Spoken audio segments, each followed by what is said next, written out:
the last table I did had a TV executive on it, and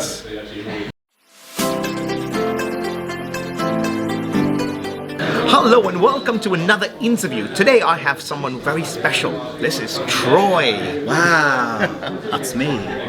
Troy is a fantastic TV magician, so he's one of the famous ones. In fact, I'll tell you what, let Troy talk more about this because we want to hear more about Troy, not me. So how did you get into magic, Troy?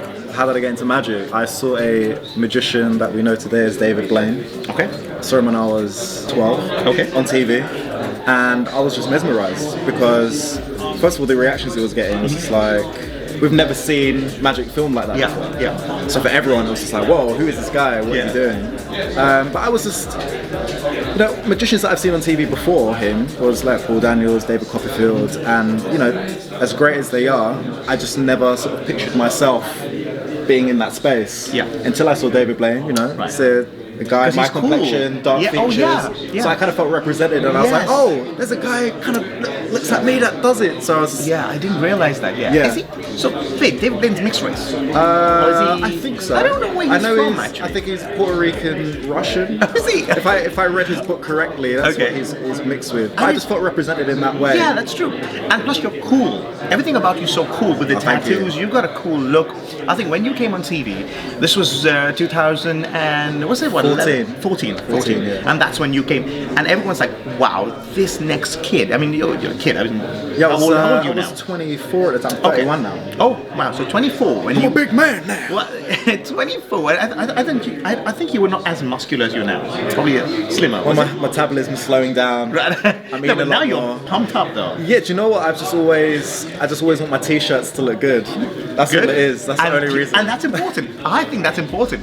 With what you're doing, with your style, your brand of magic, I Yeah. think the body you have, the look, the image is so important.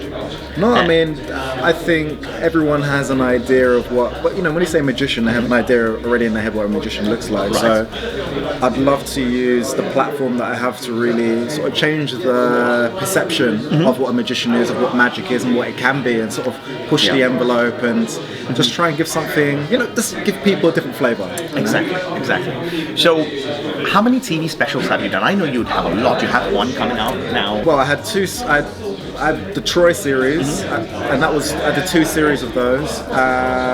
Then I did like a one-off thing where I was doing mainly presenting. There was a couple of magic bits in it. Okay. That was called Digital Hijack. Okay. Or Cyber Hijack. They changed the name. Okay.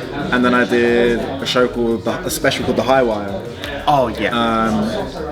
But yeah, it was risky. It was a bit scary, a bit out of my comfort zone. Yeah. But it was a cool experience to do it. But there's a few other things in the pipeline as well. But when you really want to push what you want to do rather than what the TV commissioner wants you to do, sometimes it can take a bit longer for it to go out. So.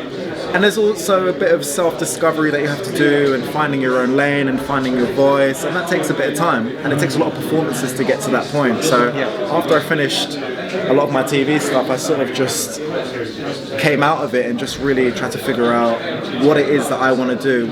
What do I have to say with magic rather than just doing tricks on TV all the time? Of course, yeah. What other way can I do it to make it new and exciting and fresh, and do it in ways that people are not doing it? So that's taken time to come up with, but I think this year and the following years to come, you'll be seeing a lot more of me, and hopefully we'll have a couple of specials out. Nice. This is what we want to hear. Perfect. Yeah. I mean, you are bringing magic to the younger generation. You're inspiring a lot of people. People like you, I would say Dynamo, and any of the younger generation who's started in the late 2000s, I would say.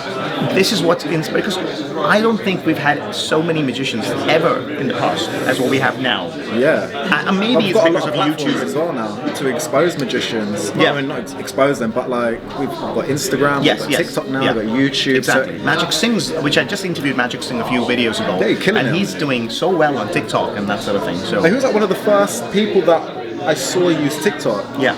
And it's just amazing how his following has grown on there. Yeah. But he works hard, so he deserves it. Yeah. I think anyone who's very consistent with putting out content, and it's good, it's fun, it's engaging, and it's if you put in the work, you deserve all the following that you get. True. And so how do you describe your style of magic? What would you say? My style of your magic. brand, Troy. What's Troy all about? I think if anyone sees me perform, I don't think anyone feels like I'm a magician. They feel like I'm sort of with them. Yeah. I can do some cool stuff, but you know, the stuff that I do is, you know, I'm always, what I like to say, I do close. I only perform closes. Nice. Okay. I only perform closes. That's interesting. And that's a challenge that I give to myself. Wow. Okay. Yeah. Okay. But to answer your question, my style of magic is just very, it's very low key. Okay. I don't like to be the center of attention, but inherently, you know, magic does make you the center of attention. Okay. So I'm always, I don't know. It's a tough question for me to answer. You're like walking in there, don't expect too much. I just do a few things and then boom, and you wow them. Yeah, I like to let the magic do the talking. Obviously, I like to be funny and just quite suave with it without, you know, putting it in your face like, oh, I'm cool, I'm this and that. I think that's me. I do that. I just like the magic. No, but that's your style. I mean, that's what you like, and I think everyone's different, but yeah. But you should definitely showcase who you are through your clothing, your personality, whether you like tattoos, wearing sunglasses. I don't know, whatever you want to do. Yeah, I think that that's important. It makes you an individual, you know. Yeah. And we did a gig together. It was a while ago now. Oh yeah. It was in the Isle of Man, was it? Isle of Man, yeah. Isle of Man. I don't remember seeing. I think I'd never seen you perform live to an audience. It was a stage situation. Apart from your TV shows and stuff, I saw that. And so watching you was really good. You were, I mean, you just got hold of the crowd. You on stage. Obviously, I was doing close-up, and then you on stage. Yeah, it's quite weird because I'm normally doing close-up, and someone else is on stage. So normally you start with a close-up performer, and then you move to stage. Yeah, I think everyone, you know, when you start magic, as you know, I think doing close-up magic is the cheaper option almost. True. When you want to be a stage magician and you've got to buy like big props, it can be expensive. But I think it's a natural thing to progress to. Like with close-up magic, you spend a lot of time going up to different groups of people, doing magic, trying to wow them. But with stage, it's you can just be on stage and you can wow everyone at one time. And I've always liked that, and it was a natural progression for me to do that, to save time and to hit everybody at the same time. And I think you can showcase your personality a lot more on a stage. Yeah, because you have obviously a routine that you've. True. And I think now with your brand, with your whole TV thing, I don't think they want to see you close up. I think you probably make a better impression being on stage just because of the person you are now. Yeah. Maybe when you're starting off, you did close up. And let's talk about that because I know I heard that in another interview. Okay. And it's a very good point for people watching out there. You got your big break by actually staying a little longer than you were. You were supposed to do a gig and then you stayed a little longer. Do you mind sharing that story? Or? Yes. Because I think it's very important for people watching. The way I got discovered for the show, I did a residency at this restaurant and usually booked for an hour or two. And I'll just usually have parties at this restaurant. I'll just perform at the tables. Yeah. I was about to leave after my hour and they asked me to come back.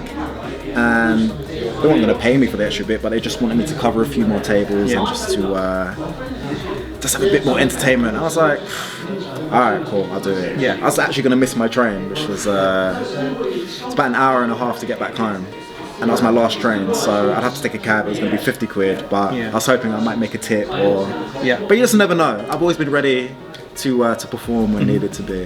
But yeah, I went upstairs, performed for another like hour actually, and the last table I did had a TV executive on it, and he was really impressed with my performance. And yeah, a few emails later, we ended up meeting up and discussing possibilities of TV stuff, and then I think it was a year and a half later, we ended up getting the show of Channel 4. Wow. So if I didn't stay that extra bit longer, I wouldn't have met the guy, and maybe this wouldn't have happened. I wouldn't be sitting here now talking about, I love that, because I keep telling people on this channel about how to get out there, work, and work hard, and you'll be seen if you get out there and perform. And that's a great example for what we just saw. Yeah, I mean, it's a lot of hard work. I mean, I had to do a lot of stuff for free, a lot of stuff for shit money. Yeah. But when you're a real professional, you know that the experience comes from performing, and there's so much more to get out of it if you just give a bit extra time. Yeah. To like if I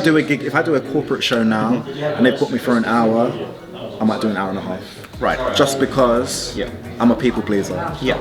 And I think when you're a magician, it's important to be a people pleaser. Don't just cut it off at the hour. Do a bit more if it's necessary, if someone's requested it, because you never know. Yeah. You never know.